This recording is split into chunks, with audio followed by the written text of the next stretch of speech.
morning, good afternoon, good evening. Today is April 6th, 2021. My name is Julie. I am coming from Orange County, California. Welcome to the Julie and Milo show. My dear friend, Milo. Milo, could you please say hello? How you guys doing? It's Milo from Nashville, Tennessee. Thank you, Milo. Milo, we do have on the panel today our special friends, the top leaders in the company.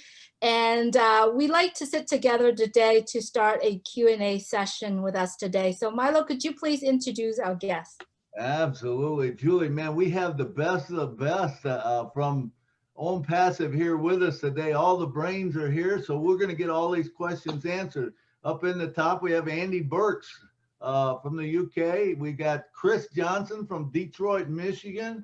We got Charles Osong in Washington, right? Maryland. We've got Marina Favit from South Africa. We got Red Renford from, I think he's from UK. And we got Jeffrey Morlock from out east, someplace, Greensboro, North Carolina, or someplace like that. Marty DeGarmo we have from New Jersey. So we got them all here today. So let's jump right in, and why don't you go ahead and start the questions? Thank you, Milo. Thank you. All the leaders are here with us today. Let's start with question number 1. If you'd like to take the question after I finish the questions, please raise your hand. Question number 1. So I signed up, I paid the $97, I signed the NDA. What's the next step do I require to do? Marina, please take the question. Right, so once you pay, can you hear me? Okay. Yes. Once you pay for your founding member position, you have an option. You can either be passive or active. So what I mean by that is passive is you do nothing until we launch. Active is you share this opportunity with as many people as you can. You just got to ask yourself, how many people do I want to help? And this is going to help their financial future. Until we launch, that is the option. Once you only pay twice with Onpassive, so you pay your $97 now, and when we launch in a few months' time, you'll pay a one-time subscription of around about $250. And then the company will start doing the marketing campaigns for us. But we are welcome to help the company grow our business and teams for us by introducing this business to other people. Thank you, Marina. Anyone likes to add more to it? I see Chris Johnson's hands up. Hi, that was great, Marina. Let me do a little backup, piggyback in that.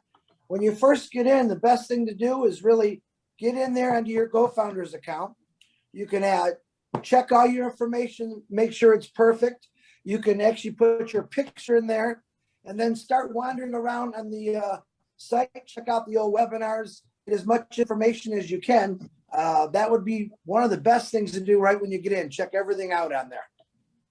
Thank you, Chris. Andy Burch, you want to add some more to it, or are you good?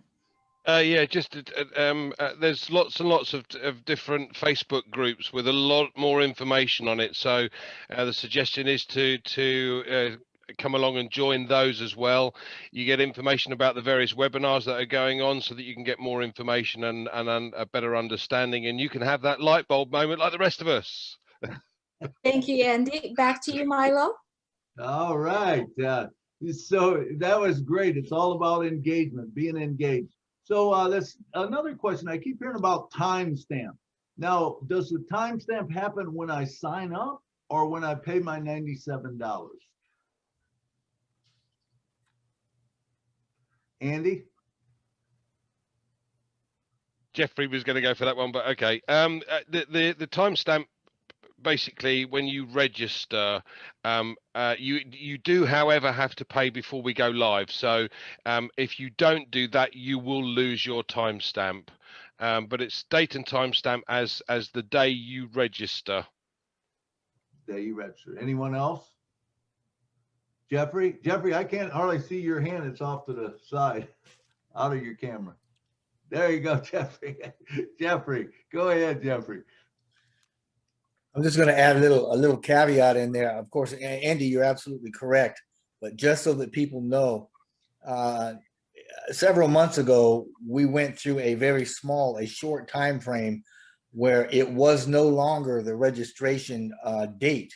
It was actually the date that you paid the money. So there may be some founders whose registration date was the date they actually paid, but they went back after that to the registration date, just in case somebody says, well, I know that this ain't the date that I registered, but that's probably why. That's all. Awesome. Marina? That as well. Thanks for reminding me of that, Jeffrey. But when we go into our soft launch, that is going to be the date that we pay, not the registration date. That was made quite clear by Ishmafara. And so it's going to change from now. It's the registration date. So if you registered a year ago and only paid today, you will get that year back date. But if we in soft launch already and you registered before, let's say a few months ago, but by the time you actually pay, we're already in soft launch, you'll pay the increased price plus the date will be the date that you make the payment. So that is why we encourage everybody to get in now at the $97 and secure that early date. Thanks. Awesome. Anyone else? No? Julie? Thank you, Milo. Can I hold positions or accounts? Can I hold multiple positions or account? Those are three-part questions. I see Red's hand up. Yeah, hi. You can hold as many accounts as you want. It's entirely up to you. Obviously, you need to bear in mind they have to be funded on launch. The unique part of every account is the email that has to be completely different. You can have the same name on every account, but you have to have an individual different email for every account. Thank you, Red. There's another part to that question. Can they all be all in my name? Can they be in my company name? Yeah, like I said, you can have the same name on all of them if you want to, and you can have a company name on them. It's entirely up to you. Also, in the profile section of every single account, you have the ability to change the name once you have put one in there. The only thing that you can't change that has to be done by support is the actual email in that, and there is only exceptional circumstances where that is allowed to be done. But as far as whatever name is on the account up until launch, that can be changed to whatever you want it to be. Thank you, Red. Anyone else wants to add on to it? Jeffrey? Please unmute yourself, Jeff. Mute yourself, Jeff. Just going to touch up again. Red had brought up that there was data that wasn't able to be changed in the back room. Absolutely, the email, but there's also, you'll see down in the right-hand corner, your registration date or the date of activity. You can't change that date either. But so you can change your phone number, your name, and the country, but the other two dates you can't change. Anyone else? Thank you, Jeffrey. Back to you, Milo. All right. So if I have, say my children, I have children or I have grandchildren that I want to get into it, or nieces, nephews, can I do that? What if they're, is there a certain age they have to be? Chris Johnson? No, you can sign anyone up at any age. There is a legal age. You could basically, let's do it like this. I'm going to sign up my grandkids, but I'm going to use my name right now. When they legally come and whatever it is in your country, I think in America at 16, I can legally turn it over to them and put it in their names through the Onpassive system. It doesn't matter what age they are, but you have to turn it over. You have to manage that money for them until their legal age, and then you could turn it all over to them. Red? Yeah, as far as the legal age of owning a non-passive founder's position is concerned, and an account in that fact, is dependent on the legal age to own a business in your country. All righty. Anyone else? Marina? I wanted to add to that. Yes, there's a lot of people. I've actually got team members who have bought positions for their unborn grandchildren and unborn children. So they have had, there's people do it differently because the name is not your unique identifier. Your unique identifier within the Onpassive group is your email address. So as long as you've got different emails, you can change the name at any time. For ease of reference, I actually put it into my children's names, even though they didn't know about the account, just to make it easy for me to recognize which account belongs to who. but at any time, I can change that name to whoever. So yes, the name you can change at any time. It's the unique identifier, which is your email, which has to be different. And that's entirely up to you what name you want to start off with. Perfect. Anyone else? Charles? Okay, so I just want to add to that because, for example, today, someone asked me, how can I sign somebody else's signature if I'm managing their accounts, right? So when we sign up, and the first thing we need to do right after making the payment, we have to sign up the NDA. And at the NDA, when you sign that NDA, at the bottom, there's two small boxes. The first one says, I've read and I understand what this is about. The second one says, I am the manager or owner of this account. So once you check those two boxes, what that second one is telling you is that you can sign as the manager of the account. And now, of course, when you are signing as a manager, you're signing your signature, right? So you can sign your signature, and that's perfectly okay, because in this situation, you are just a manager of the account. Just wanted to point that out.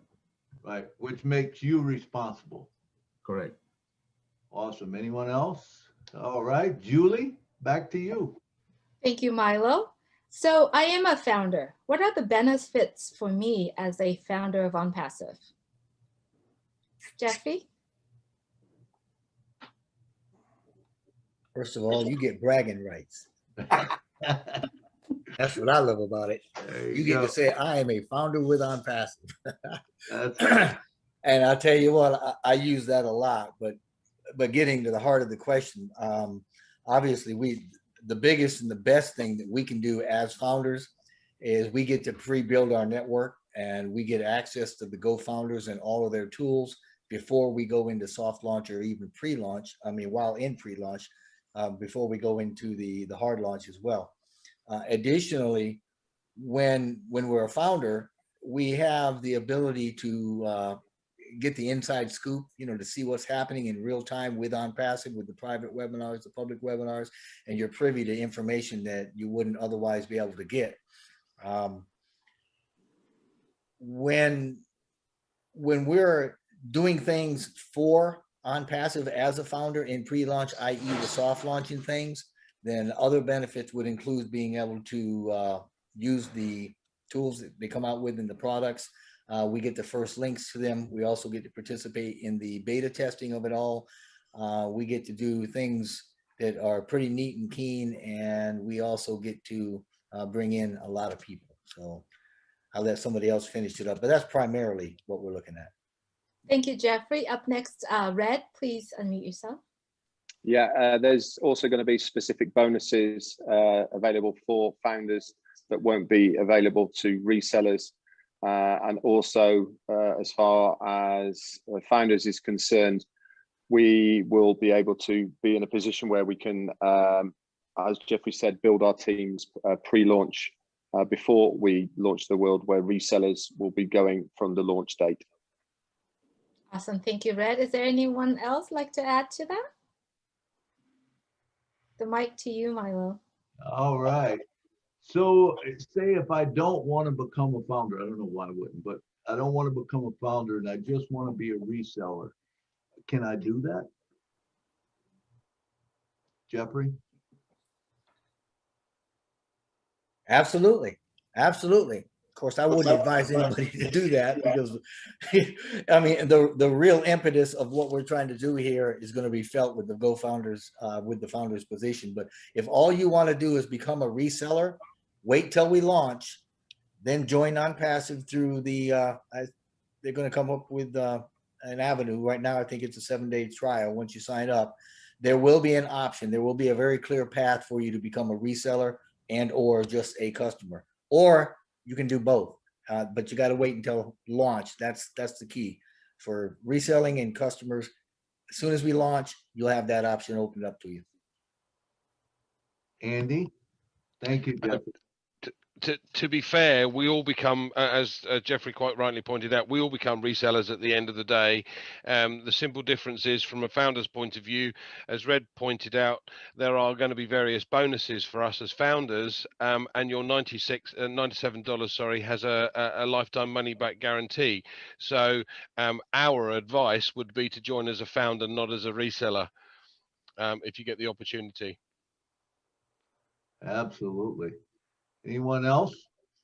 All right. Oh, Jeffrey? You know, I appreciate that, Andy. You just brought up something really good. And as long as I'm plugging it, I'm going to plug that founder's position, because quite frankly, founders get to build their teams and their teams build teams. And that's going to build a residual income that you will not find in any shape, way or form after you launch as a customer or a reseller. You may be able to go out and do your thing as a customer or a reseller, but it will in no way compare to what you'll be able to do as a founder. And there's another benefit that I just thought of as a founder that we have when we do build our teams.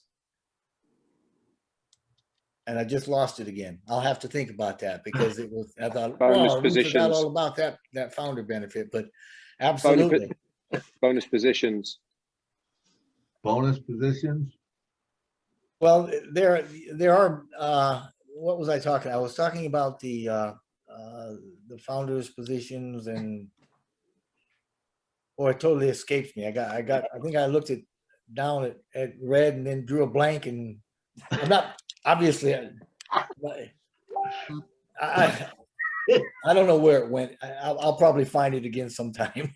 All right, let's go on to Marina. I think what Jeffrey might be going at, I don't know, is that as a founder, there's also going to be perks. You know, there's Ash has always told us that there's going to be holidays, there might be cars, there might, you know, as you grow your business, we're going to be rewarded. He's already rewarded a lot of founders with laptops and phone devices, or smartphones. And so that's just the beginning. We haven't even launched or gone into our soft launch, and he's already rewarding. So yes, there's going to be trips and all the good things that you can look forward to working in a corporate company, for example, you know, all the benefits. So it's really exciting. All right, Jeffrey. I found it. Thank you, Marina. You reminded me. The super campaigns. We're going to have the marketing done for us. If you're a founder, they're going to run the super campaigns for you. After we launch, they're going to have a whole slew of super campaigns, and that's what's going to put customers in founders' teams. That is a huge benefit for us. Awesome. Charles? Yes, I just want to add this. Somebody was listening to this and is saying, okay, I just want to be a reseller. I don't want to be a founder. The only difference right now is that founders are going to pay $97. But when you look at the benefits that founders are going to get for those $97, because first of all, as a founder, we are also resellers. So now you're being both a founder and a reseller, and you're giving that up because of $97 just to become a reseller. And then when you think about all those other benefits that Jeffrey, Andy, everybody has talked about, to me, it's just being a penny wise and a pound foolish. Yeah, that's all I can say. Absolutely. I agree with you. Marty? Marty? I figure I'd better say something or I'm not going to get paid. Keep in mind now, the big thing is, if you want to be a reseller, you have to wait until the hard launch. That could be 2 or 3 months away. That could be 500,000 people from now. Don't you want to lock in your time now for $97? The problem is 97 is a joke. If it was $1,000, we probably got more people jumping on it and think it's really valuable. But 97, it's very valuable. Not to do it is insane. Absolutely insane. Jeffrey? There's another benefit. Founders are forever. Okay. Once you're a founder, you're always a founder. And once we have that hard launch, the founder position goes away, and it is what it is. It's like Bitcoin. It's never going to be more than 23 million, right? And when we hit that limit, whatever that limit is, once we hit some hard launch, you're done. If you're a founder, you are in foundership in perpetuity forever. So that's your legacy right there. All right, we'll take one more. Marina? Yeah, I just wanted to add to that, that we are going to be the hunted. And we don't have to go out.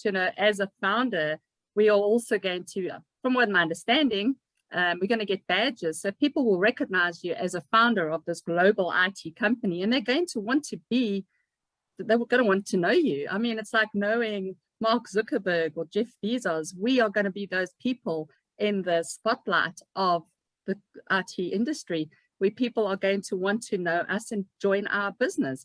So yes, so we are going to be the hunted, and we no longer have to go hunting. All right. I'd like to say one of my quotes, Marty kind of brought it up, $97 is not much. Sometimes that's almost like, I like to say, hey, founders, it's time to quit treating your multi-million-dollar business as a $97 expenditure. If you're thinking that it's $97, you're wrong. It's a multi-million-dollar business. Back to you, Julie. Thank you, Milo. Thank you for all that beautiful answers. So my next question says 3 parts of it, okay? But what are the fees out of my pocket before ONPASSIVE soft launch?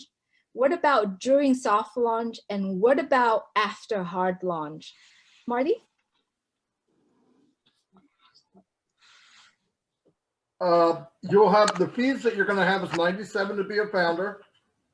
You're going to have to, and if you want to be a founder after soft launch, it's going to cost you more.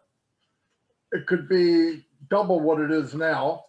No other fees until hard launch. Then you pay for your package. But right now it's 97. Soft launch could be 50% more, 100% more during soft launch.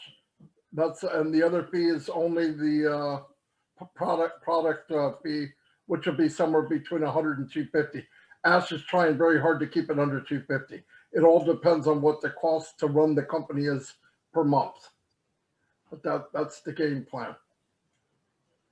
Thank you, Marty. Is there anything else that anyone like to add? I think that just covers it. Back to you, Milo.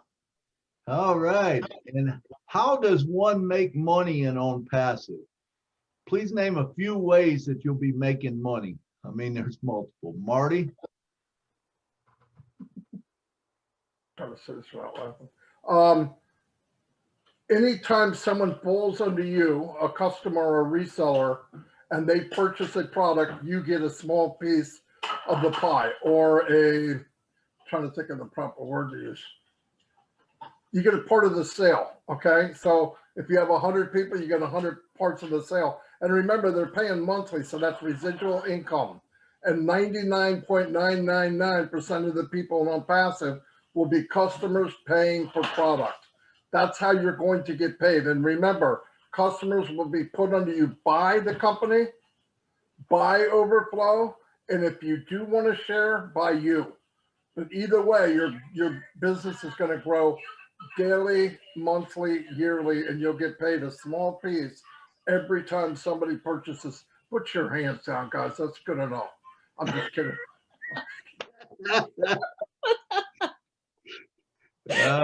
All right, Red.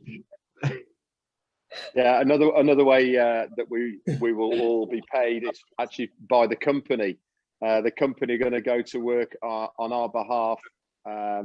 So, for instance, large corporations will have come to us for advertising.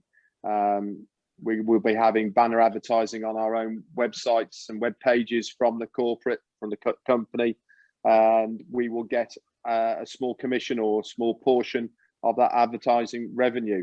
There's also going to be in the future other ways of the company making money, and any amount of money that the company make, every single founder will get a small portion of it. Fantastic. You're right, Awesome. Red. I'm sorry. You're right. Yeah, you missed it out, Marty. I can't believe you missed it, mate.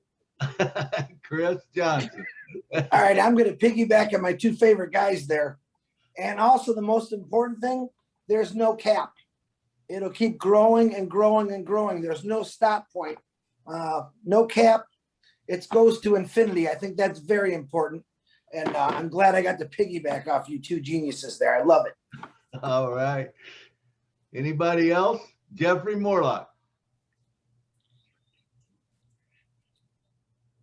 I'm not really sure if you guys, both of you, Marty and the other Red and Chris covered it or not, but I'm going to put it out there just so that you can kind of expand your mental paradigm just a little bit. And that's that when we have companies that come in as a company to OnPassive, and they may open up the entire membership to their entire company.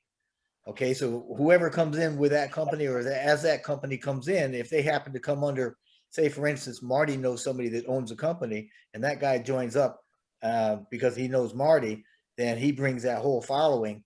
Marty's going to get a piece of every bit of that. Same thing with if you're meeting through social medias or through Zooms or any of the products, and it's done in mass, then those will also come into OnPassive and build the customer base.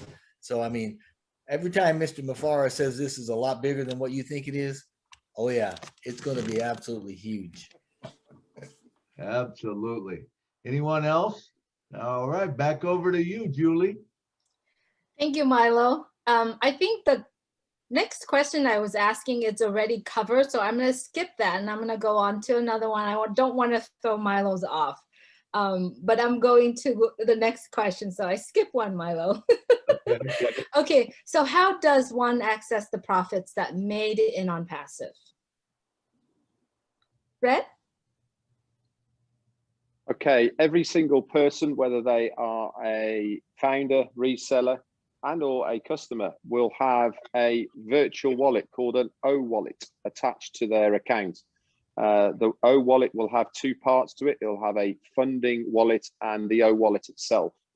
If you are a founder or reseller, any commissions that come to you will first fill the funding wallet first, and this is to pay for your monthly subscriptions. Once that is full, it then falls over into your O wallet.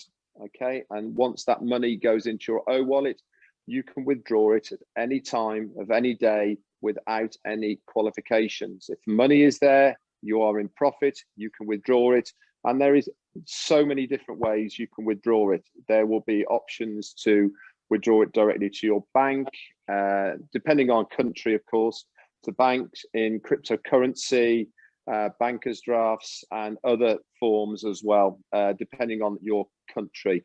So that's how you will get your hands on any money that you have via your O wallet.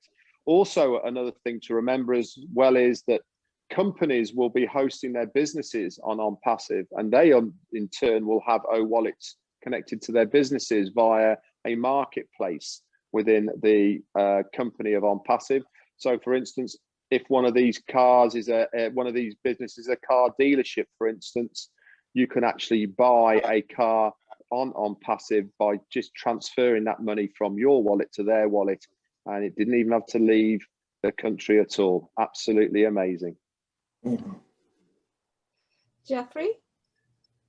I just want to make somebody aware of something as far as getting the money, and that is if your subscription is not paid up, then you will not be able to access any of the commissions in there, but you'll be able to see the commissions accrue until, like Red had said, that there's enough to pay the subscription, and then you'll get the overflow. So there may be a chance where you look in there and you see some money that you can't access. That's because it hasn't paid, the subscription wasn't paid, if that makes sense. You'll be able to see it, you just won't be able to get it because the subscription amount hasn't been made yet. Thank you, Jeffrey. Thank you, Red. Anyone else? Marina? I just wanted to add with the O wallet, you'd also be able to pay invoices from there. From your back office, you'll be able to pay your tithes to the church or charity, what have you. So it's really going to be very easy to manage where you're wanting your money to go. Pretty awesome. Like Milo says, it's our own world bank. I love that. Absolutely. Thank you, Marina. Anyone else like to add more to that? Back to you, Milo. All right. His ONPASSIVE founder position, is it transferable or willable? Andy, works? Yes, they are transferable. If you're passing it on to your children, or in Chris's case, his unborn grandchildren, you need to make sure that you have a will in place that actually sets out specifics for each account that you've got as to where you want it to go. It's okay at the moment because there's nothing going into the system. There's no commission going into the O-wallets, etc.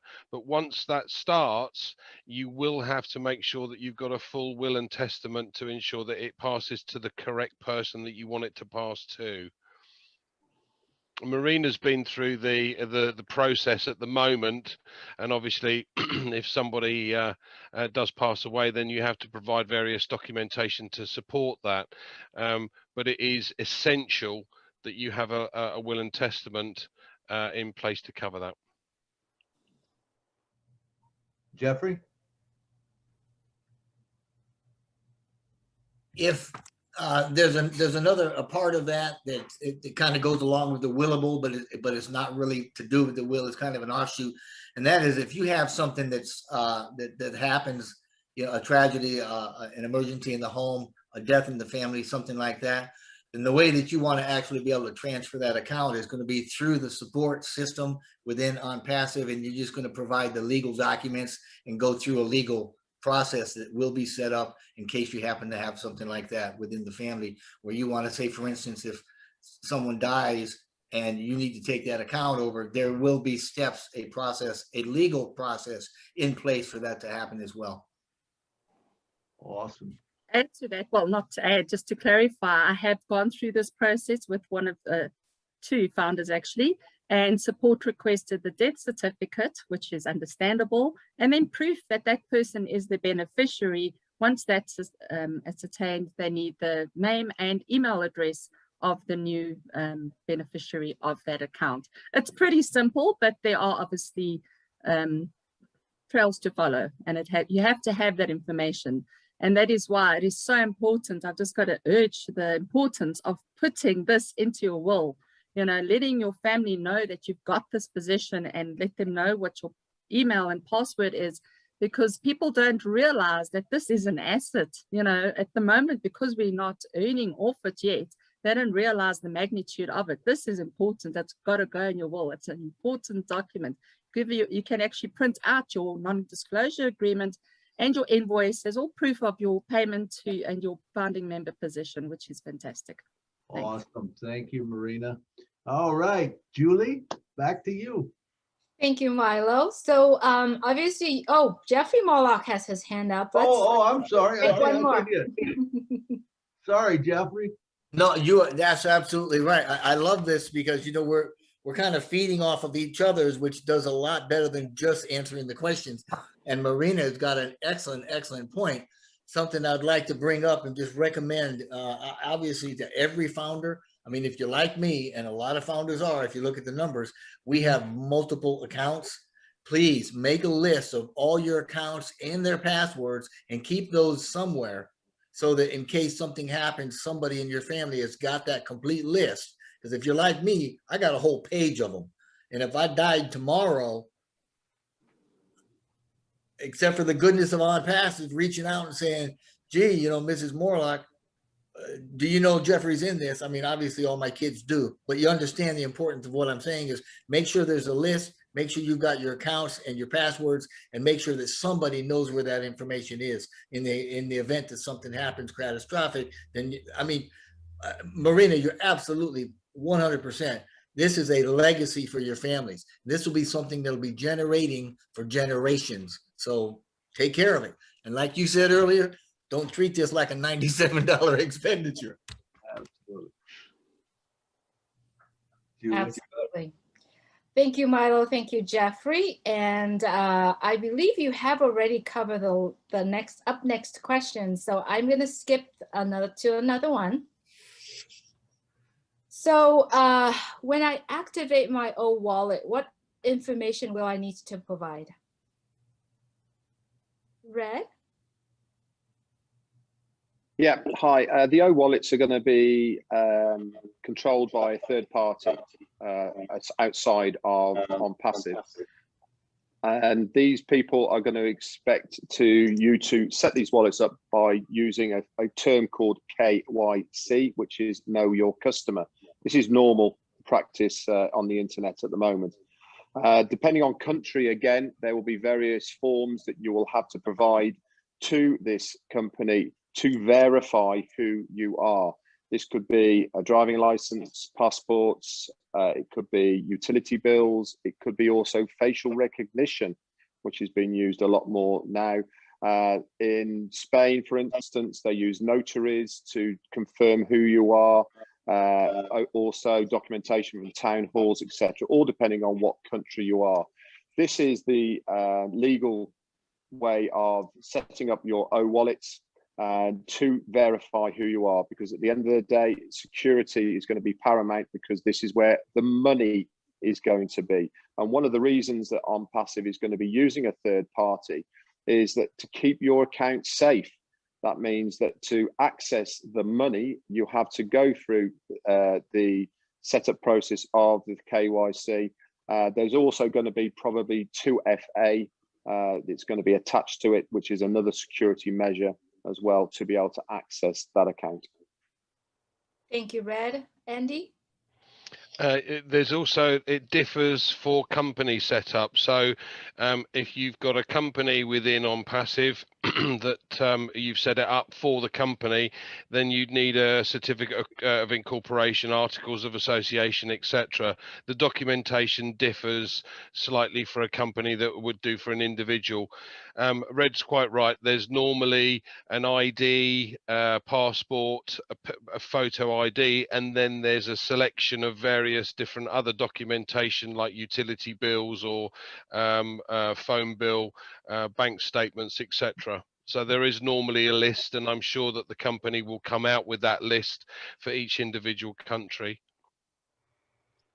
Thank you, Andy. Anyone else?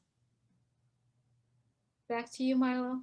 All right. And do we know what the monthly subscription fee is going to be? Marty? Nope. No, we heard it's going to be between 100 and 250. I know that Ash is trying to keep it max 250. What he has to do is figure out the cost to run the company and to have money to further projects and all that. So he doesn't know that cost yet, but he wants it at 250 or less. So that's what he said. Awesome. All righty. Back to you, Julie. Thank you, Milo. Okay, so is there yearly fees for being a founders? And if there is, how much is it? Is there a yearly fee for being a resellers? And if there is, how much is it, Marty? I have to catch up. Resellers, no. Founders, $977 a year after the date of hard launch. That's what we heard.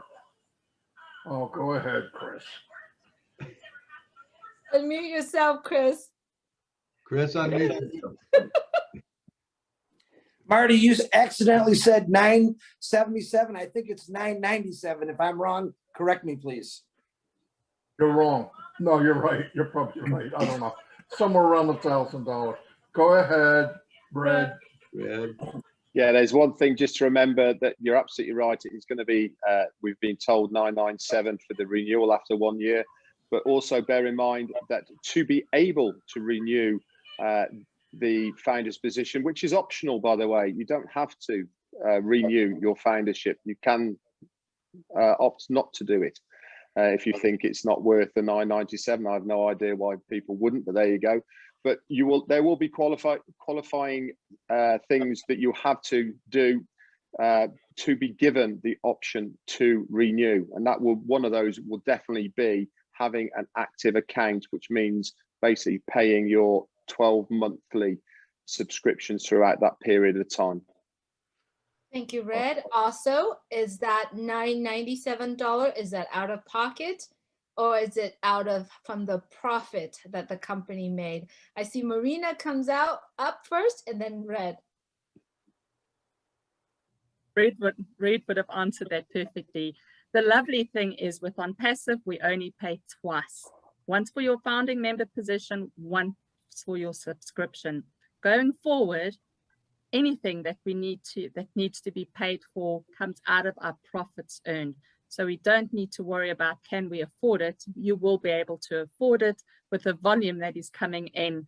So I just tell people to just rest, don't sweat the small stuff, because that is a drop in the ocean of what we're actually going to be achieving with ONPASSIVE. So yes, it will come out of our profits earned.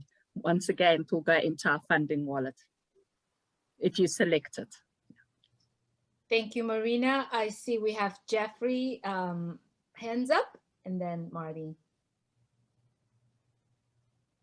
Yeah, Red, you may have covered this. I may have missed it, and forgive me if I'm going back over this.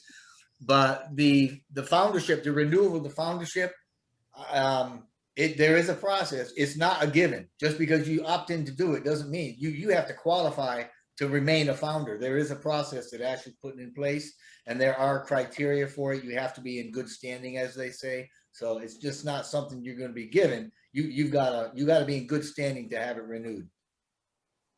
Thank you, Jeffrey. I know, I'm sorry, Red, you had your hand up after Marina. Is there anything else you'd like to add to that? You good? No, Marina's absolutely right. We presume that when we get close to the renewal, there will be a button within your wallet. You click, and obviously the funds will start accruing to be able to pay for that founder's position, as Marina quite rightly said, from commissions. So we are not paying out of pocket. Beautiful, thank you. How about Marty? Do you have anything else to say to that, Marty? Everybody kind of said it, other than if you don't have enough money to pay your founder position in a year, you're not a founder anyway. So you're good to go.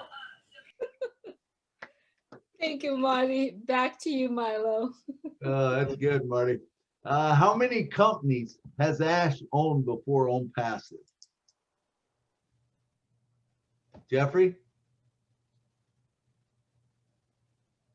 0. He has not owned any. He's been in quite a few, but this is the first one that's actually his.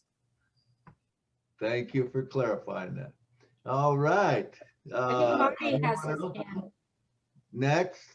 I think Marty has his hand. Oh, Marty's got his hand up? Yeah, my hand's not working. Something's not right here. Oh, okay. Anyway, Jeffrey's right. He hasn't had any businesses, but he has sold a lot of systems to companies. Right. Either a system to run an MLM or whatever it took. But he has done a lot of that, but none of his own systems. Jeffrey's 100%. All righty. A lot of those are out there and still active, by the way. It's good stuff. He's making money. He's making money from them right now. Yep. Right. Absolutely. All right, Julie, back to you. Thank you, Milo. That's beautiful. Okay, so let's talk about ONPASSIVE offices. How many ONPASSIVE offices out there, and how many countries is ONPASSIVE in presence now? And will there a company meeting around the world for ONPASSIVE founders? I see Red's hands up first. Red. Okay, I'll just take the first part of this and then leave the other two parts to it. At the moment, we did have 3 offices around the world. We got one in Orlando, Florida. We did have one in Bangalore, and we've got our main office in Hyderabad, high-tech city in India. We've subsequently moved all of the staff from the Bangalore office up to Hyderabad to have them all in the one place. I do believe that the lease is still going till the end of this year, the one in Bangalore. But the Hyderabad office, there is a 9-year lease on that one at the moment and ongoing. The second questions I'll turn over to somebody else. Thank you, Red. Who likes to answer the second part of the question? Well, I think it was countries. There's 212 countries, which means some of those are territories because there isn't 212 countries. Territories are they're considered countries. So it's 212 last time I heard.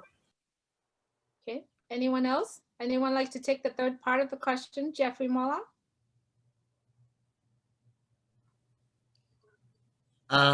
I can't remember the third part, but I did want to say also in the back room or in the back office under contacts, There is a California office address. And I don't know exactly what that is, but it is listed. So I guess technically that is another office.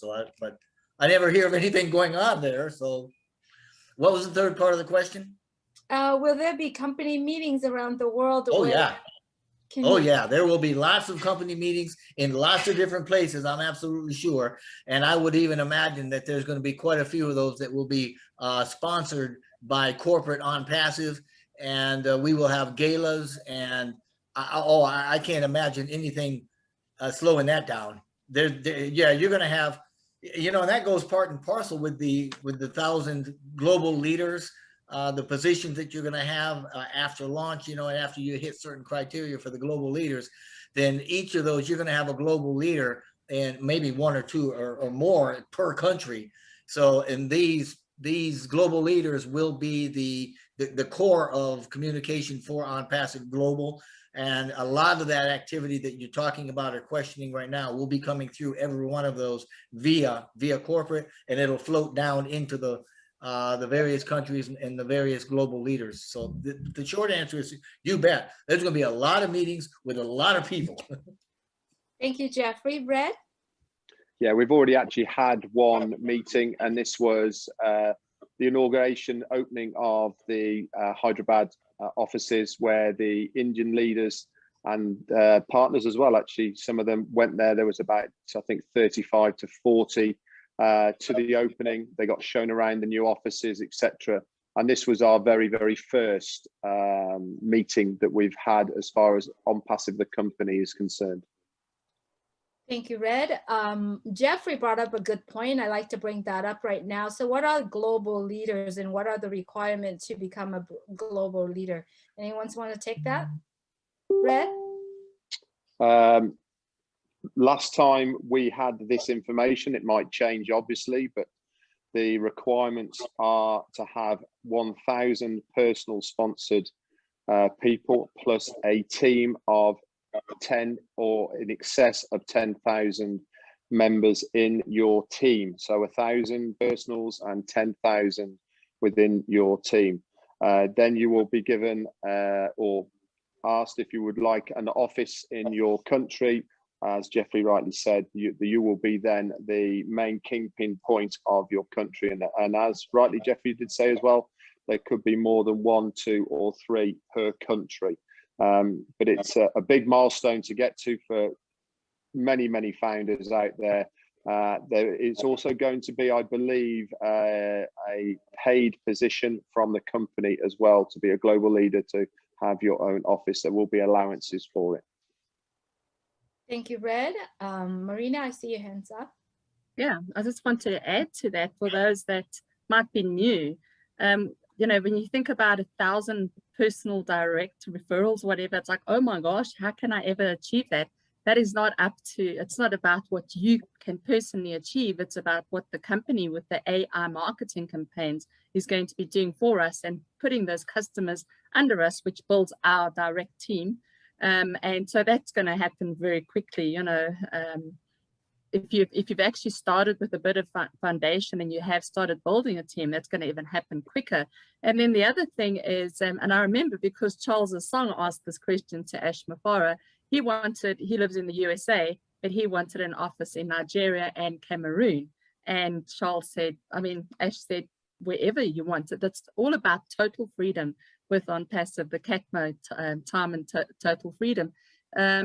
Because you can literally I could go, if I had to qualify, I could say, I want to open an office in Hawaii, for example. You can be anywhere in the world because you don't have to physically live in the country that you have your office at. You qualify and you can run it the way you want, which is fantastic. Thank you, Marina. Andy? Just one additional point. Jeffrey mentioned it earlier on. A lot of us have got multiple positions. That's 1,000 on one position and 10,000 on that team, not overall. Okay. Absolutely. Thank you, Andy. Jeffrey? And just to point out that just like the number of founders is finite, that's 1,000 global positions. That's it. Once you hit 1,000, we're done. There's not going to ever be any more. So there is a little pressure. If you want to be one, you got to start pre-building. So what if you have two people, two founders in one country, in one area, and they both have the same? Is it based on the timestamp? Like whoever hit that number first? Or how does that work? Marina? On well, who achieves it first? So it's first come, first serve. They will get the first choice. There will only be a maximum of 10 per country, though. They will not go higher than 10 offices per country. So it depends on the demand and how many founders we have. The likes of India, for example, will definitely have 10 offices there because, you know, the majority of founders, a large portion of our founders come from India. And then obviously the United States as well. But that's what's so lovely. If you do qualify and all the positions in your country are taken, you can take your office elsewhere, take it abroad, take it wherever, to the next country, wherever you want to live. Think about where you want to retire and look for an office there. Marty, you have something to add, Marty? No, I was wiping off my camera. Yeah, Red, where are you going to put your office at? Choices. Next to yours, mate. Awesome. So now the next question is actually on the same topic. Will ONPASSIVE pay for all the expenses for that global leader to open the office in where they choose, or is it out of the global leader's pocket? Jeffrey?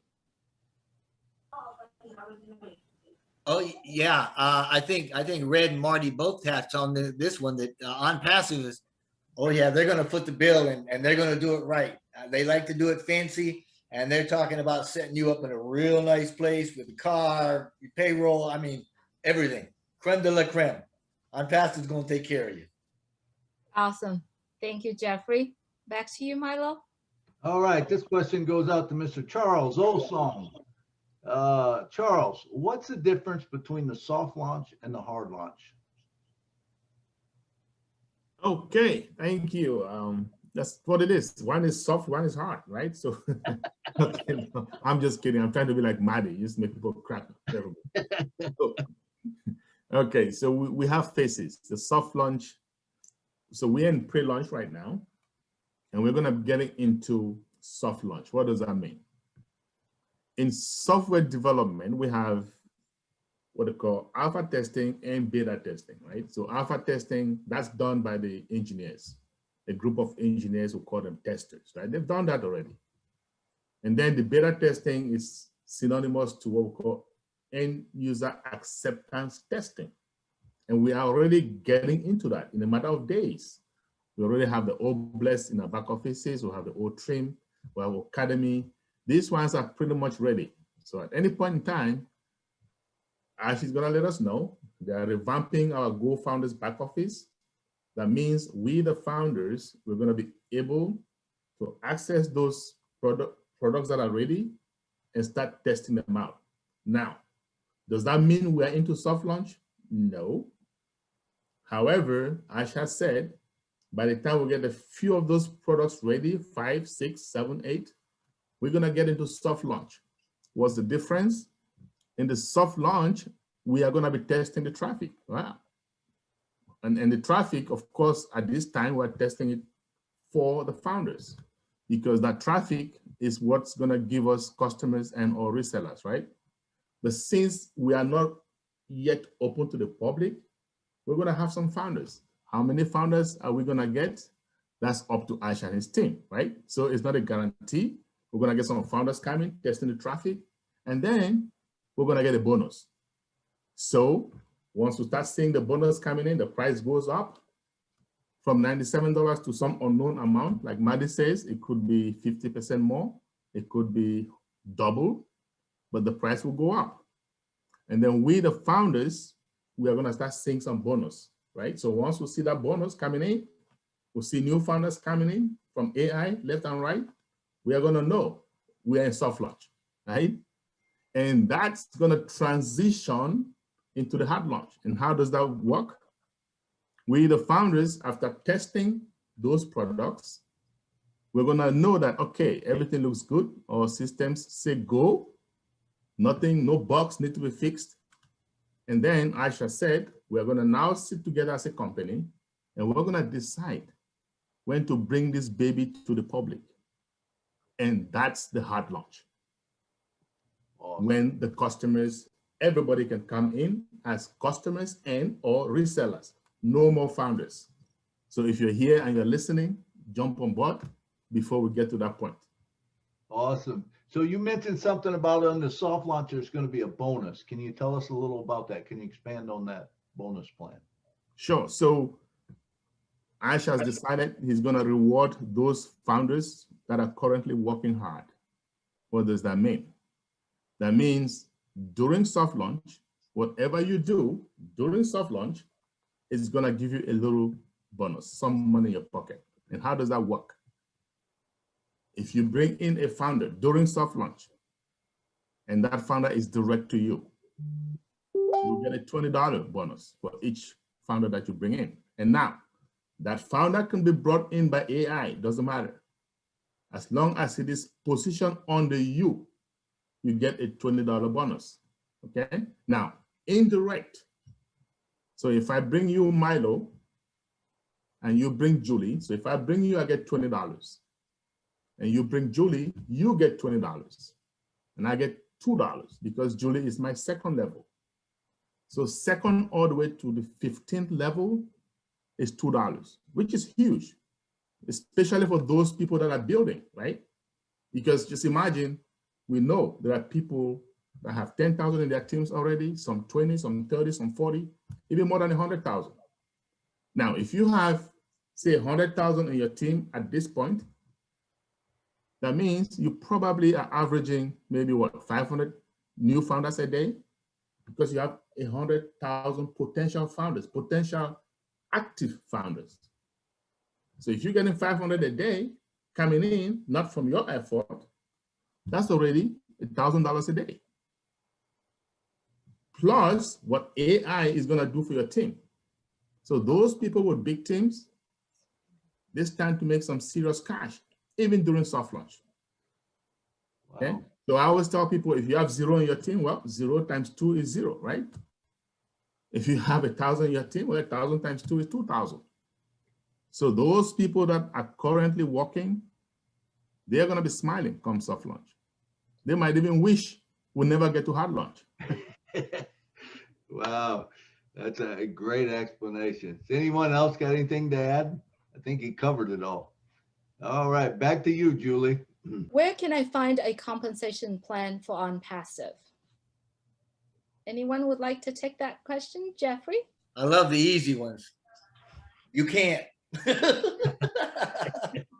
You can't. It is proprietary and it is hidden way deep in the depths of OnPassive. And if you haven't been following us, you will not find it. It is not the matrix that is out there. It is not that chart. Nobody has ever seen anything like what we've got. The animal did not exist before we gave birth to it. So no, you will not find it, period. As a matter of fact, you may not even find it after we launch because it's going to be that proprietary. I think Marty, Red, are they working on a patent for this particular compensation plan?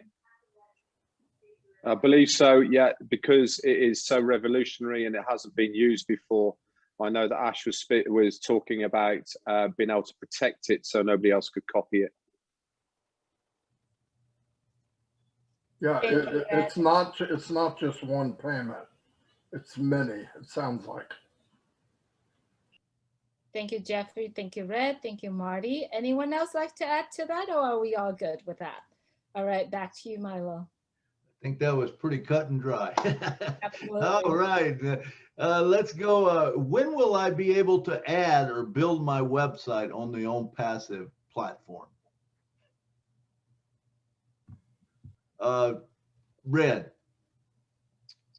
Okay, as far as your website, what you get as a founder, and part of your founder's payment that you get right now is you'll be able to have a domain name and website that ONPASSIVE will drive traffic to build your team.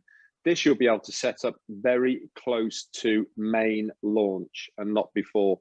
You'll be given that option, I would imagine, a week, 10 days before we main launch, and that is when you'll be setting up your domain name and your website ready for the launch date, and not before. All righty.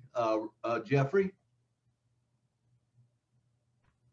I just wanted to add something. I mean, Red, you're obviously spot on, brother, but I just wanted to add into that isn't anything necessarily that's that whole the process. What Red is talking about, we've got to get the beta testing done, and we got to get the products ready before that actually happens. So that's what's changing the directory. I mean, the trajectory of what we're doing and why we haven't gotten them yet and why we're not there yet. And that's what's going to drive when it's going to become available, is when do we get the beta? When is the product ready to be tested? And when is it actually ready for launch? And when can we start using it live? So, but I'm just trying to throw that in there, Red. Thank you. Anyone else? Back to you, Julie. Thank you, Milo. Wait 1 second. My hand was up. It's not working. I can, Oh. it just goes blank. Look. Yeah. Anyway, I Put it over believe, your face. yeah, I believe that a lot of the when we talk about websites that we can build, what we build and what the company promotes probably are two different things. I would think that there's not going to be 600,000 websites of different things. Like using AI, I would think they're going to have rotators with different links, and they're going to be using different websites constantly. It'll be milliseconds.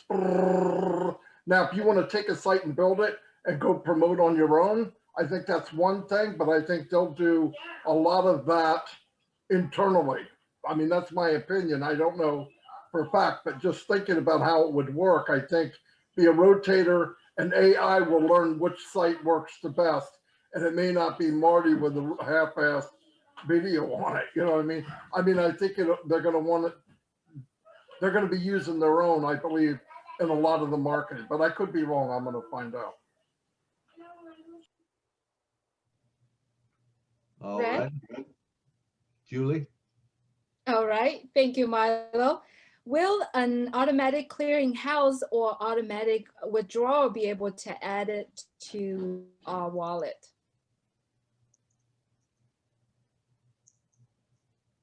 Jeffrey?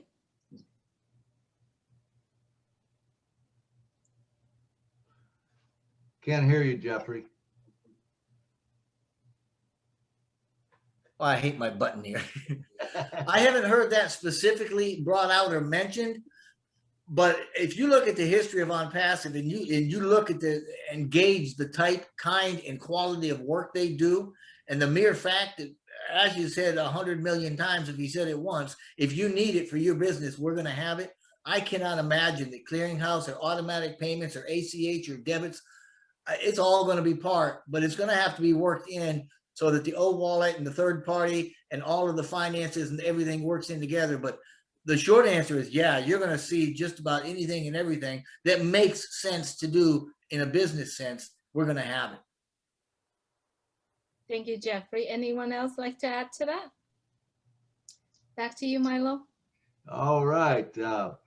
Will the old wallet be tied to blockchain and smart contracts? Would a wallet be able to be used as a retirement fund? Or would the old wallet be able to be used as a life insurance policy? Jeffrey? I think so. Yes and yes. Marty?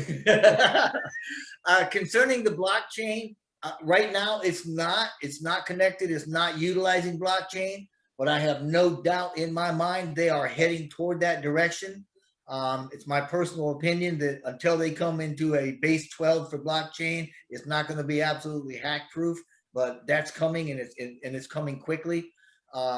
As far as being used for OWallet and OWallet actually integrating blockchain, I'm sure that will happen. It's just not happening right now, and we may get OWallet before they do that. That may be a next gen kind of a thing. I'm not really sure. I haven't heard Ash talk specifically about it, but I know he is a fan of blockchain and obviously by extension cryptos.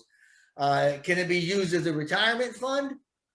Well, it's a wallet that holds money and you can use it for whatever you want to use it for, but it's not designed as a retirement fund, and it's certainly not designed as a life insurance policy. But I mean, if you want, you put your money in there, you can keep it in there for as long as you want and do what you want with it. So you can call it whatever you want. It's a bucket full of money. Awesome. Okay, Andy Burks. I think we certainly with regard to the retirement plan, Jeffrey's right. At the end of the day, you could technically use it as a retirement plan, but obviously for certain countries, you're not going to get the tax relief. So from a perspective of your money's coming into the O wallet, you've got to pay tax on that. There are two trains of thought. You either, well, when you get your retirement income, you'd have to pay tax on that anyway. So why would you need to set up a retirement plan? Because at the end of the day, this is your retirement plan, if you like. There's no, I've offered these things for many, many years, and people put in an amount of money over a month, every month for a period of 20 years odd, in order to build up a pot and then draw an income from it. Well, the O wallet is creating an income for us anyway, so it would be pointless to have a retirement plan, or not. It's not exactly a retirement plan. You're not going to get tax relief on it. So, and as far as the life insurance contract is concerned, no, it's not. There are various rules and regulations regarding life insurance contracts, and it's not classed as such. But again, if it creates an income, whoever you're passing it to is an amount of money that's being passed to them, as long as you've got the will in place. So again, no necessity to have a life insurance plan. Absolutely. Okay, Chris Johnson.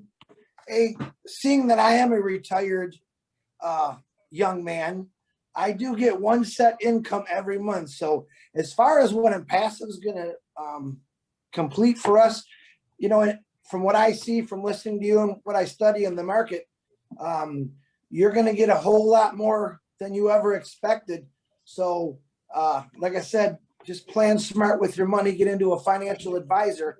But as far as everything that you want, it's coming your way. So I would say, no, everything that you're going to want is going to be there. You just got to be smart enough to do the right thing. All right. Great answer. Great answer. All right. Julie, back to you. Thank you, Milo. This particular questions I actually wanted to throw into our list of questions, not on our list, by the way. I like to have Charles Osong explain this. So explain to us artificial intelligence, machine learning. You have an IT background, and if you could go into that and explain that for us, please, Charles. Okay, so it's a very broad subject, artificial intelligence, but basically it writes on data. Okay, we need data, and if you can remember last webinar with Ash, and he said that the engineers, the team has asked for at least 12 business days before we can get enough data, okay, before we can be able to get OBLES up and running correctly. So it writes off of data. It's very, very intensive. It's machine learning, part of it. And then what happens is, just imagine machine trying to figure out what we humans are doing, okay? So it goes based off of empirical data, it learns, it adapts, it becomes even better, okay? And that's why we have these data scientists that are very, very scarce. It's a brand new field in IT, and to get a qualified data scientist, to tell you the truth, and that's why when I tell people, I say, you guys, you just keep talking because you don't understand these things, and it is evolving, okay? Before, initially, it was very primitive, and it's getting better and better. And we're having these data scientists, very, very few qualified ones, and they're very rare. So that's why I'm telling guys, I say, we just have to be prepared. It's taking forever because these qualified personalities or personnel in that field, you're gonna be hard pressed to find the really good ones, okay? However, we don't want to get too technical, but machine learning is a branch in computer sciences that studies the human behavior, the behavioral patterns of human, okay? Make it better after collecting the data, and then it tries to imitate or to copy what humans do. Okay, so basically it is huge, it is revolutionary, and it is disruptive. That's all I want to say about it. Okay. Thank you, Charles. Anyone else like to add to it, Marina? A point that Charles mentioned, you know, we've got these data scientists. When I was in recruitment, I got an order mandate to find a data scientist for a technology company. You know, it took me 18 months to find the right person because it's so selective and they're really like so rare. The fact that we've got 3 or 4 is just amazing. Really it is. So yeah, we have got the best of the best out there. You know, the staff that we have, they're technical geniuses, these guys, and I'm just so chuffed that we're part of this and that they literally got our future in their hands and they're making it wonderful for us. Thank you, Marina, and thank you to all the staff, the geniuses staff that we have. Absolutely. I know somebody asked me if I were to go back all over, if I was, say, a teenager trying to get a career, and I said to them, I'm going to do machine learning. I want to become a data scientist, something like that, because it's the next big thing. Okay. Wow. In my opinion, in the field of IT. Wow. Thank you, Charles. Anyone else like to add to that? Back to you, Milo. Wow, that's good stuff. All right. What would be better, to gift a homeless person with Oh Bless or to buy them a position under you? Andy Burks. I think the old adage is it's better to teach someone to fish than just to give them a fish and feed them for a day. So if you've got the capability, it's better to gift a position rather than gift them some income from it. I think many of us here have got multiple positions, and from my point of view, it would be great to have positions for some of those naysayers that we've all got on our within our circle of friends, if you like, and it's like, by the way, this is paid for and it's now providing you an income, here you go. So I think that it would be better. You've got Oh Bless, so you've got this opportunity to give to a generic homeless people, as in a group of charity or as an individual. So you've got that option. But as I said, from our point of view, many of us have got multiple positions. So some of those additional positions can be handed out to various different organizations or close friends, etc. Jeffrey?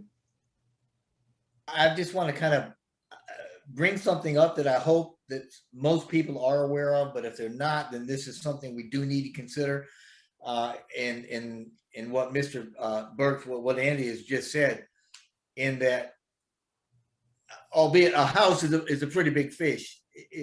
If you give somebody a house or anything large, if you give them a lump sum, if you provide in a massive way, amounts that are in excess of what somebody is used to handling, you could very easily cripple them because they don't know how to manage it. They don't know how to handle it. They don't know how to work with it. They don't know how to fund it. They don't know how to do a lot of stuff. But like he was saying, if you get them a position and that position starts out small and it starts to create wealth, then they can learn how to manage that and how to use it and how to get out of their situation over time, and they will be much better down the road than if you were to give them. It's kind of like winning a lottery and you've never had that much money. It can destroy people if you don't know what you're doing. So I would defer, as Andy had said, that give somebody the position and then bring them along and mentor them with that position, saying, this is the position, this is why you're getting it, this is what it's going to do for you. Come on, let's check it every day and watch how this thing goes for you. But meanwhile, help them, especially if they're homeless and needy, help them while you can, but bring them up in such a way where it won't destroy them. And rather than that, it'll set up a legacy for them and their family. Absolutely. I love that, Jeffrey, and I love the fact that, you know, most of the time, if it wasn't homeless person, usually those are some of the most giving people. So if you can bring them on and teach them to, hey, here's your spot, and you should give out of this, you know, it's going to grow their team, and it's going to grow your team too, you know, and that's the thing about a seed, you know, putting a seed in. Anyone else? Well, I just, Charles? yeah, I just want to say sometimes when people are homeless, sometimes it's because they cannot manage funds. And if you think of it from that perspective, you may want to, like, you know, Jeffrey was saying, help them, show them, you know, kind of guide them how to do it, because they might go crazy once the money starts coming. Yeah. and yeah, I'm telling you. So, and then it all depends. If you want to have one homeless person to help them, maybe two, or do you want to open an account or a couple of accounts and then help a lot of them? Okay. Yeah. So those are the kind of things we can take a look at. Absolutely. Marina? To add, in line with that, we're also going to be getting financial assistance. You know, there's a lot of people that, what am I going to do? I don't understand the taxes and this and that. I mean, Andy would understand that. And yes, Ashmafara has said that we will get training. We will get people advising us as to what to do and how to do it and what's best to do with your, you know, with the money that we are going to be receiving. So there will be aid for us, you know, help to help us make this transition from where we're at into wealth and know how to manage it correctly. All right, Andy? I think one of the greatest things all of us have got the picture of here is that we all know that we're sorted, and now we're thinking about how we can help others. So from the homeless perspective, certainly I know my heart is towards the veterans, where a lot of the veterans will work in for the country over a period of time and then lose their houses of residence once they leave, and then all of a sudden they find themselves on the street. So what makes me very humble is the system that Ash has created enables us to look at this from a different perspective all of a sudden. And instead of looking at it from a perspective of what am I going to get out of it, it's what are we going to be able to do for others. This system that it is just amazing. Oh bless, when we had this product launch the other day, was absolutely incredible. It certainly brought a tear to my eye. I don't know about everybody else, but it's just, I love the way that everybody now thinks about, now they've got it, it's how can we help others? Absolutely. Back to you, Julie. Thank you, Milo. I know Marina had brought up a point, but I'm still going to ask this question. Will there be any accounting help or legal help for founders? Would there be a fee charged to it, or is it something that ONPASSIVE is offer for us as founders? Anyone want to add a little bit more to that? Jeffrey?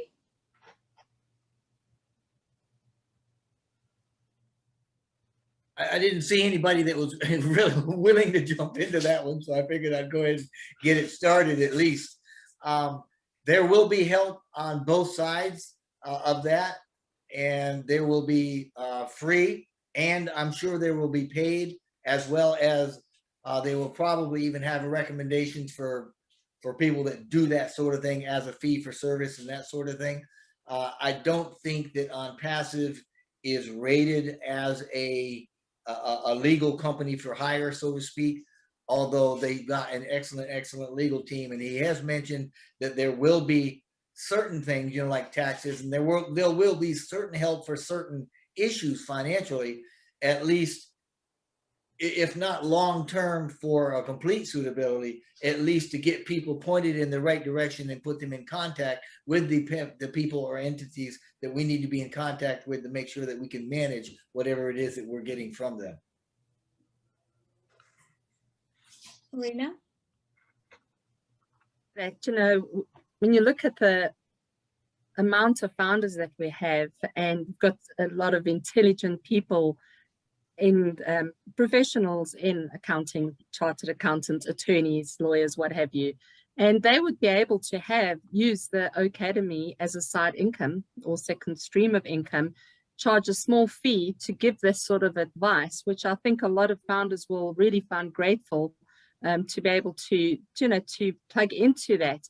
And it doesn't have to be a large fee. It could be $5, $10 a month or whatever, but you're getting your basics, and I think there will be a lot of founders that's going to make use of the Academy for that reason, especially when we just go into launch. There's going to be a lot of training and conditioning of our minds that's going to need to take place, so counseling as well, like how do you handle this? So all that, I'm looking really forward to it. Just an example, I did a debt-free journey, and I was surprised how many people just don't, well, I was one of them, but you just don't know how to manage your funds. You don't realize that living in debt is not on, and how to get out of debt and what's the best way of doing it without backsliding and keep on going back for more and more loans. So yes, courses like that help me. And I think that we will definitely have a lot of that sort of thing, not just with the finances, but the emotional support that you're going to need, and also just guidance, literally life guidance of how you're going to go forward with this, without going crazy and not losing. You can't really lose everything because it's residual income, but just so that you're not throwing your money amongst swines. Don't throw your pearls among swines. So I think that we will definitely get the proper education that we're going to need to move forward. Thank you, Thanks. Marina. Anyone else like to add to that? Back to you, Milo. One of the products that I'm really excited about is Oatmeal.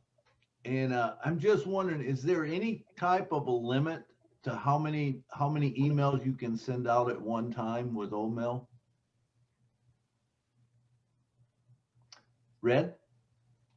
As everything is within OnPassive, it's that buzzword again, unlimited. So with Oatmeal, it will be exactly the same. It will be unlimited. Wow.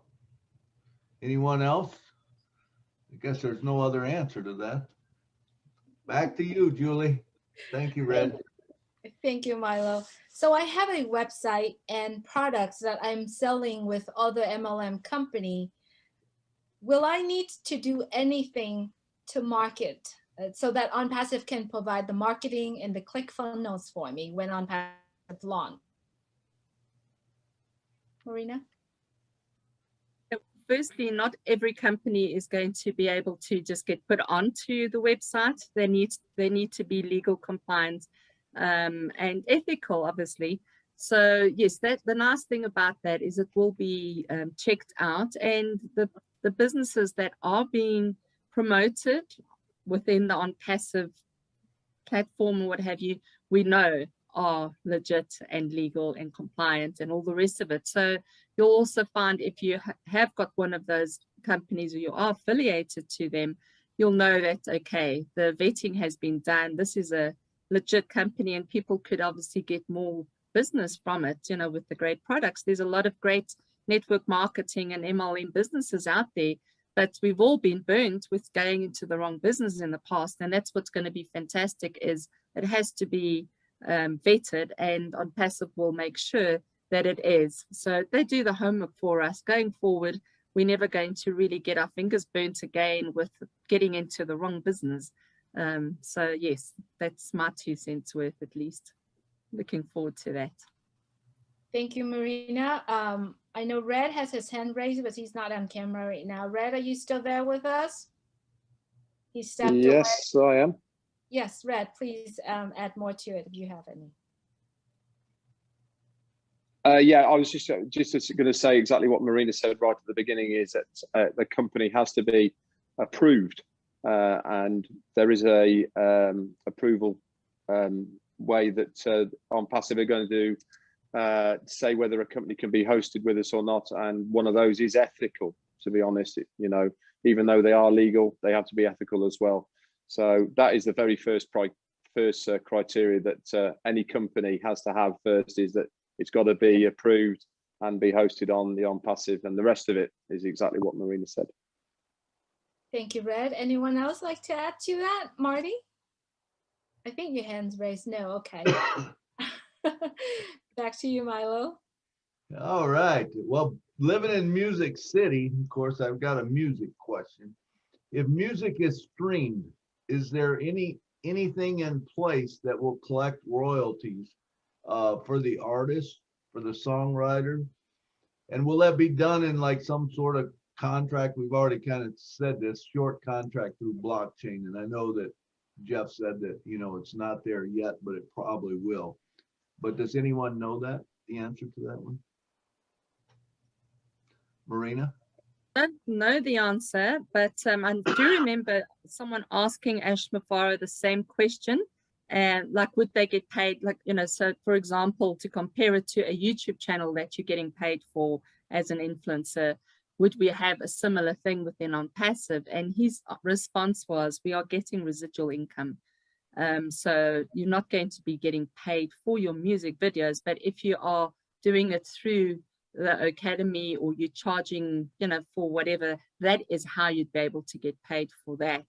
But and obviously selling tickets to a concert you might be having virtually, but not as a per video, per view, and what have you. That's just my understanding, but it's I'd like to hear from anyone else if they know.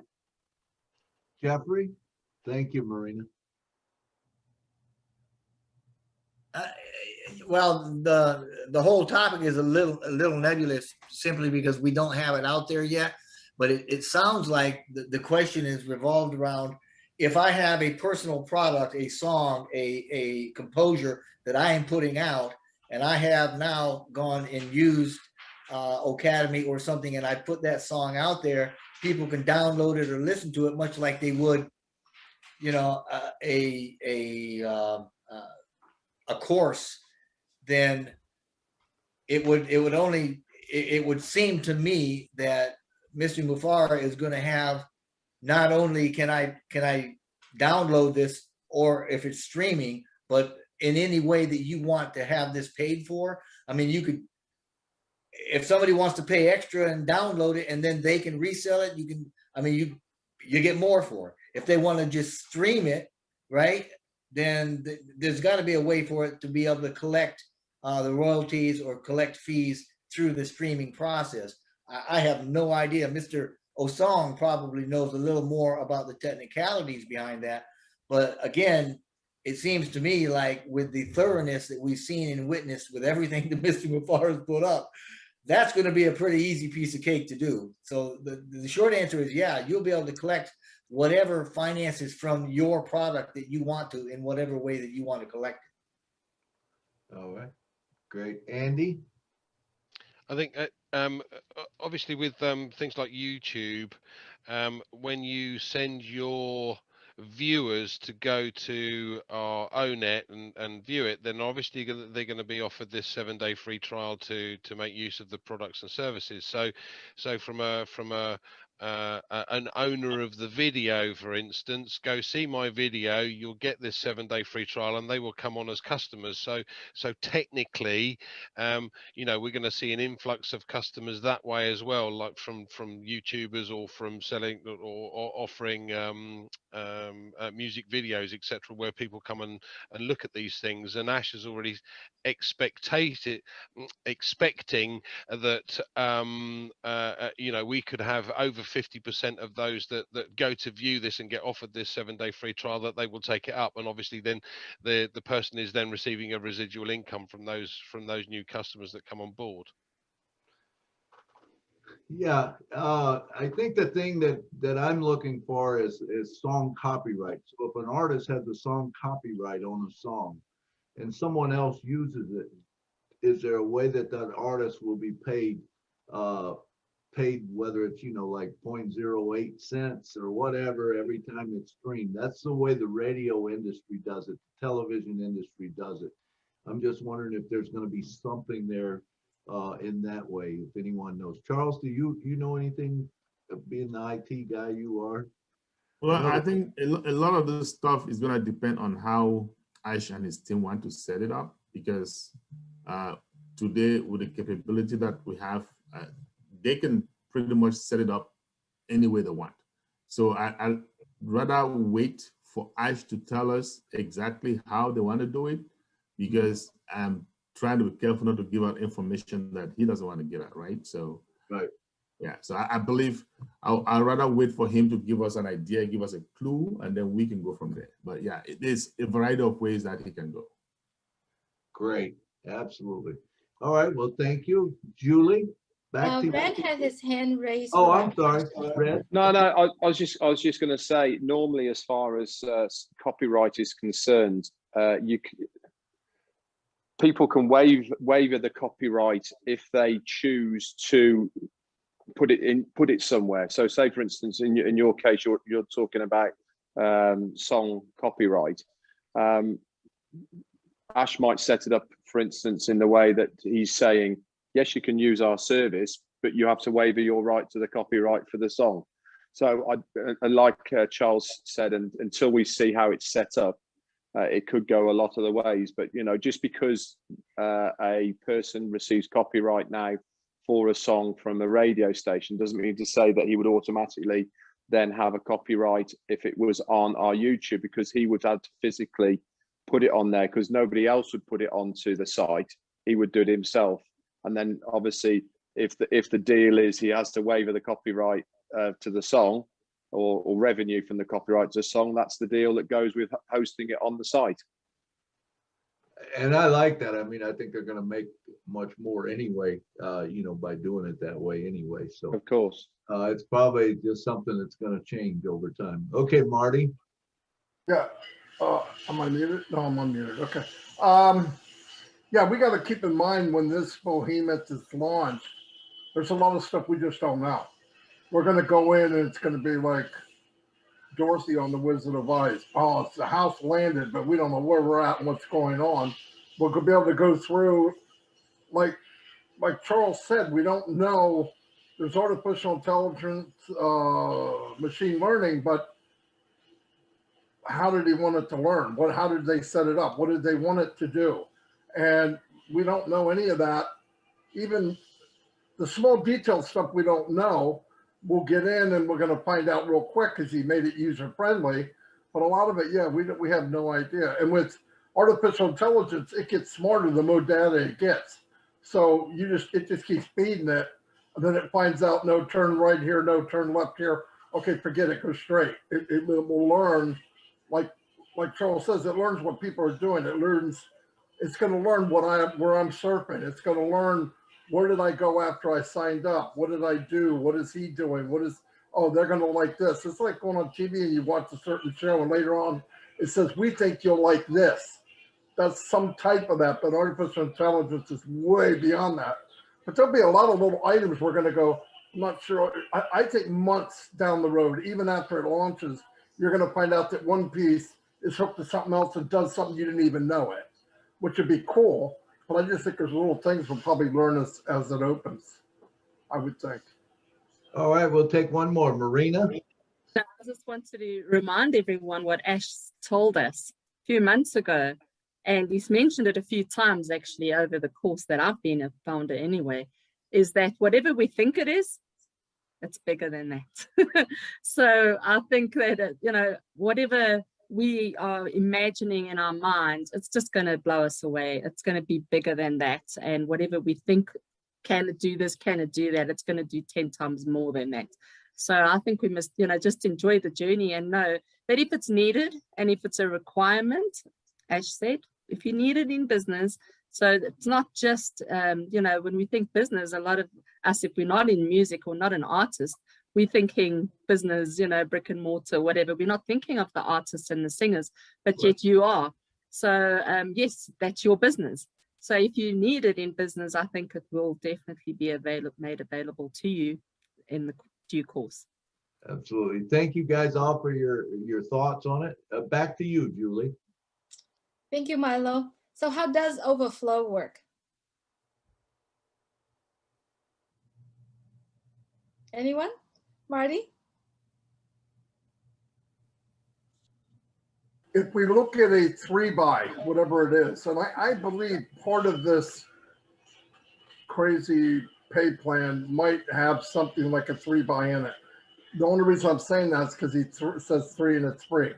Either way, we know that, and this has been said, that once you had 3, you started creating overflow. Okay, that's been said 1,000 times. So that's overflow. So overflow can be from somebody marketing above you. This is before any time.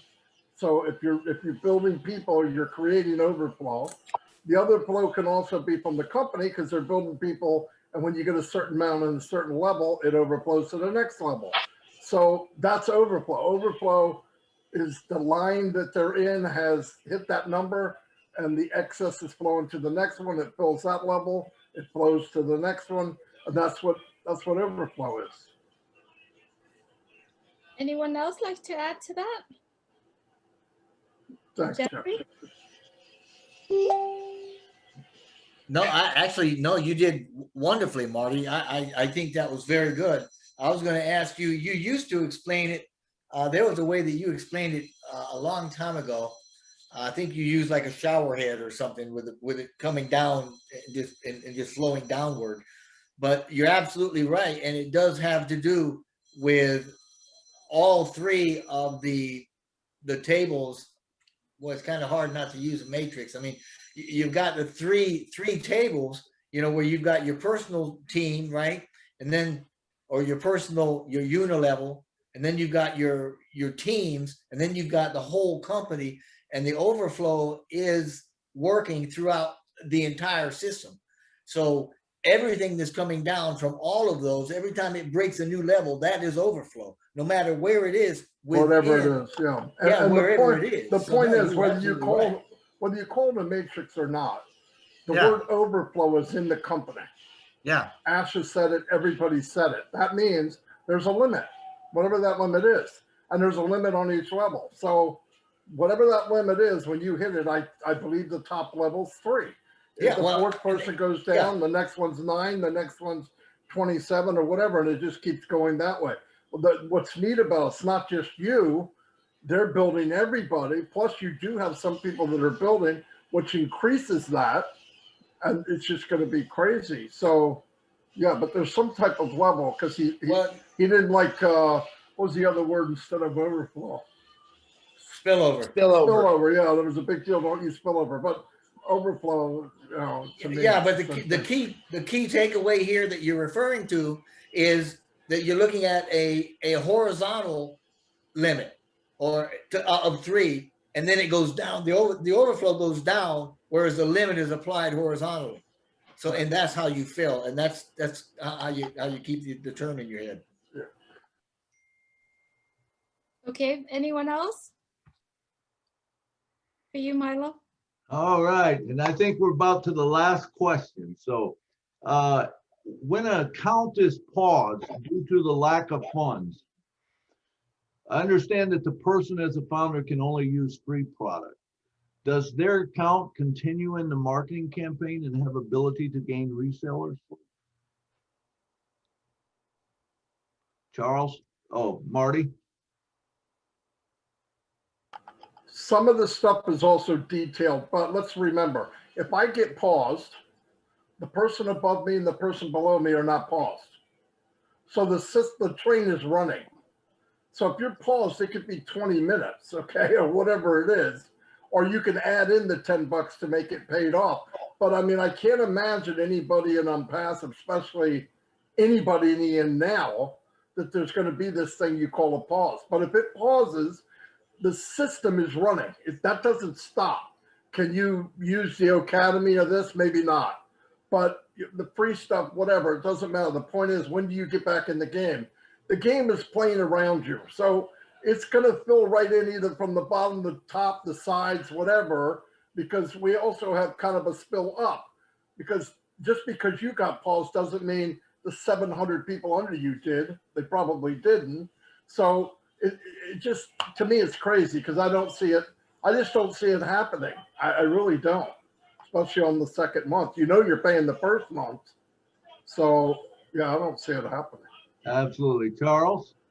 Yeah, it's like Marty said, I don't see it happening either. It's if you are a founder at this time, or even at any time before launch, okay, and you've paid that first month because of the overflow. Now, overflow, remember, this, it can be from us, from those people that came before the new founders. it can be from the company, and we all know 3, not just 3 and it's free, but 3 and you're in green, Ash says, right? 3 and you're in green. So I just don't see how it's gonna be paused. And even if it is paused, I don't think it's ever gonna be paused for more than 1 whole day. I don't see it. But like Maddie says, everything is still turning, the money is coming in. Yeah, that's it. Awesome. Mr. Morlock. Just want to clarify, when we talk about accounts and paying one time out of pocket, we're talking per account. So if I've got 10 accounts, I got 10 out of pockets for my first, unless 3 is 3. I mean, that's totally different. But you understand what I'm saying, right? I'm not going to pay one time out of pocket for 1 month for all 10 accounts. Right. That 1 month payment is going to be 10 times out of pocket for each month for each account. I just want to put that out there. Awesome. 1 for each account. Yep. Anybody else? Chris Johnson. Hey, just to bring it up also, you will also be able to give your personal friends your 7-day free trial out of your back office, correct? So you're going to always be looking for people saying, I believe you could do that. Marina, is that correct? Where you're going to have your own 7-day free trial you could send to somebody, one of your friends, family? 7-day free trials for everybody. Well, actually, all you have to do, Chris, just give the 7-day free trial to them. They come in, get 7 days. So that's going to be easy. I've never seen any business this easy. Yeah, everybody gets it. Free trial. Yeah. This is So I'm saying, don't give out Christmas cards. Give out 7-day free trials. Much better. That's it. There you go. All right. Anyone else got any last words? I do have 2 questions and short questions, but Andy, do you want to say? Andy, I have 2 more questions though. You do? Yes. I thought we was down to the last one. I got 2 more questions. Trust me. All Andy. right. Hey guys, you ask the questions. That's fine. Okay, so the last 2 questions that I have are very easy question. Please we only have 2 minutes to end, so just take 1 minute for each questions. So right now there are over 605,000 founders in ONPASSIVE. Am I too late? Andy? Let me put things into perspective. There are 600,000 odd founders. Ash has already mentioned that we anticipate taking on 100 million customers in the first year. And the prospective market for ONPASSIVE is everybody that uses the internet. So over 4.5 or 4.6 billion people. 600,000 founders at the moment is still 0.6% of the first year's customer base, and 100 million is still less than 2.5% of the total marketplace. So no, it's not too late at all. Thank you, Andy. Anyone else like to add to it? It's over a minute, but it's good. All right, no hands raised. So now come to my last questions. Many of us here are top leaders in our company. Some of you have Ash's phone number even and talk to Ash every day like Marty here.